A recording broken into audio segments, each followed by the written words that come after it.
안녕하세요. 여러분을 투자의 세계로 인도할 박곰이라고 합니다. 우리는 앞선 영상에서 ETF가 가진 많은 장점들을 배워봤습니다. 이 ETF를 잘 알고 이용한다는 것은 한 명의 투자자에겐 완전히 새로운 세계가 열린다고 할 수 있을 정도입니다. 그래서 오늘은 이 수많은 ETF들을 종류별로 무엇이 있는지 한번 배워보겠습니다. 첫 번째는 시장 ETF입니다. 가장 대표적인 거고 가장 많은 투자자들이 이용하는 ETF입니다. 시장 전체를 그대로 ETF로 만들어서 이거 하나만 사면 그 시장 전체를 사는 효과를 만들어낸 것이죠.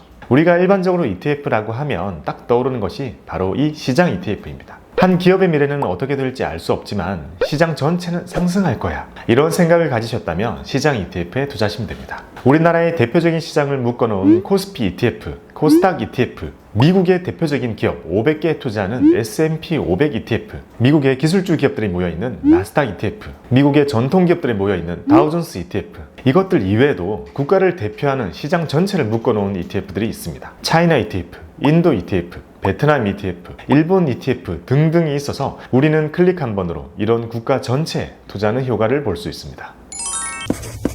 두 번째는 섹터 ETF입니다. 섹터는 업종이라고 하죠. 업종별로 구분해서 비슷한 업종에 있는 기업들을 묶어놓은 것이 바로 이 섹터 ETF입니다. 대표적인 것들이 반도체 ETF, 자동차 ETF, 은행 ETF, 증권 ETF, 보험 ETF, 건설 ETF, 화장품 ETF, 바이오 ETF, 철강 ETF, 운송 ETF, 게임 ETF 등등 우리가 머릿속으로 떠올릴 수 있는 업종들은 대부분 ETF로 만들어져 있습니다. 내가 생각할 때 유망하다고 생각되는 산업이 있는데 그 산업 속의 수많은 기업들 중에서 어떤 기업이 경쟁력을 가진지는 모르겠어, 이런 생각이 드신다면 심플하게 그 산업 전체를 사버리면 되는 겁니다.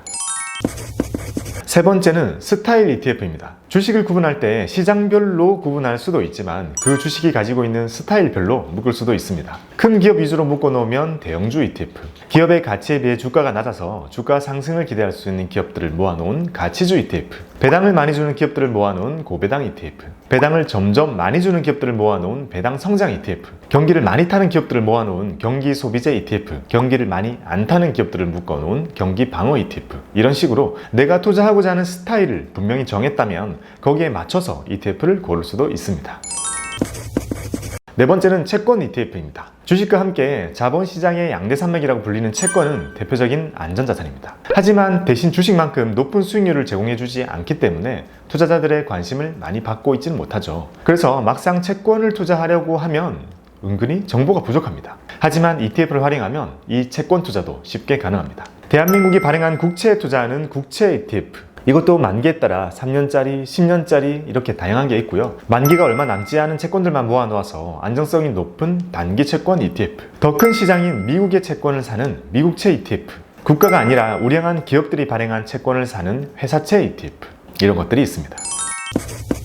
다섯 번째는 파생형 ETF입니다. 파생상품은 우리가 어디선가 많이 들어본 선물이나 옵션을 말합니다. 파생상품을 어떻게 활용하는지에 따라서 똑같은 곳에 투자를 해도 더 다이나믹한 결과를 만들어낼 수 있게 활용할 수 있습니다. ETF 이름 중에 레버리지나 인버스 이런 말들이 붙어있는 ETF들이 바로 이 파생형 ETF입니다. 레버리지는 2배를 의미합니다. 지수가 1% 오르면 레버리지 ETF는 2%가 오르고, 반대로 지수가 마이너스 2% 하락하면 레버리지 ETF는 마이너스 4%가 하락하는 식으로 위든 아래든 2배로 더 크게 움직이는 ETF를 레버리지 ETF라고 합니다. 인버스 ETF는 리버스란 뜻입니다. 반대를 의미하죠. 지수가 오르면 인버스 ETF는 떨어지고, 지수가 떨어지면 인버스 ETF의 수익률은 오르기 때문에 시장이 하락할 것 같으니 하락의 방향에 투자하겠어, 이런 식으로 선택하는 것이 바로 이 인버스 ETF입니다. 중요한 것은 레버리지와 인버스는 파생형 ETF입니다. 파생이라는 것 자체가 우리가 쉽게 이해하기가 힘듭니다. 그래서 파생형 ETF는 경험이 부족한 상태에서 섣불리 접근했다가는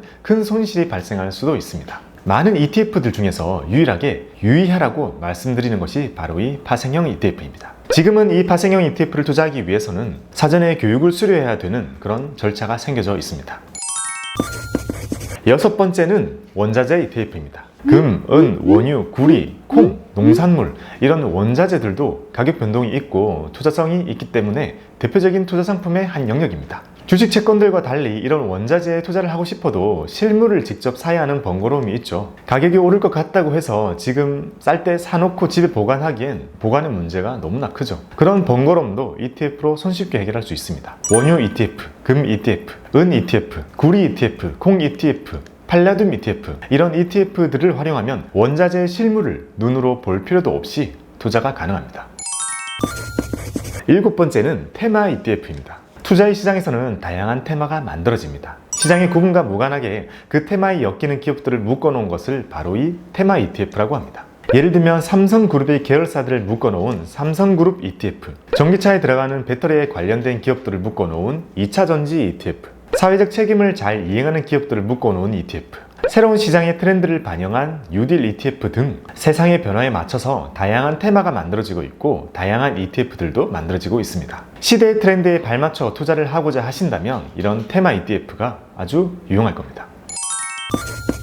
지금까지 ETF의 종류 7가지를 정리해봤습니다. 이 ETF들만 잘 사용해도 그 누구도 부럽지 않은 나만의 포트폴리오를 만드실 수 있을 겁니다. 여러분들의 성투를 기원합니다. 감사합니다.